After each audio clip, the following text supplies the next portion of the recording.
Welcome to our channel. Today we how to withdraw after selling with Houzeo step by step clearly.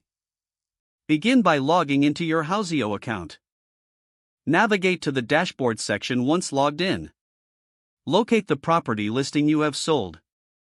Click on the listing to open the detailed view. Find the option labeled withdraw funds or similar. Review the terms and conditions presented regarding the withdrawal process.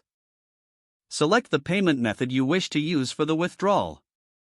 Enter the amount you wish to withdraw, ensuring it complies with any minimum or maximum limits. Double-check the bank account information if applicable. Confirm the withdrawal request by clicking the appropriate button to finalize your action. You will receive a confirmation notification regarding your withdrawal request. Keep an eye on your email for updates related to the withdrawal process. Monitor your bank account for the transaction completion. In case of any issues, refer to the Help Center on the Houzeo website. Consider reaching out to customer support for assistance if necessary. Once the funds appear in your account, your transaction is complete. Stay informed about any applicable fees related to the withdrawal.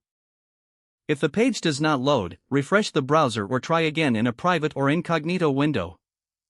Make sure you are using the correct email address, then retype it carefully to avoid small typos. If your password is not accepted, use the reset option and create a new strong password you can remember. Check your spam folder for verification or security emails, then complete any requested confirmation steps. Enable two-factor authentication if available to improve account security and reduce unauthorized access risk. After signing in, review your profile details so your contact information and settings are accurate and current. If you see an error message, note it down and try again after restarting your device and internet connection. Log out when you finish, especially on shared devices, to keep your account and payment information secure. If the page does not load, refresh the browser or try again in a private or incognito window. Make sure you are using the correct email address, then retype it carefully to avoid small typos. If your password is not accepted, use the reset option and create a new strong password you can remember. Don't forget to like this video and subscribe to our channel for more step-by-step tech guides.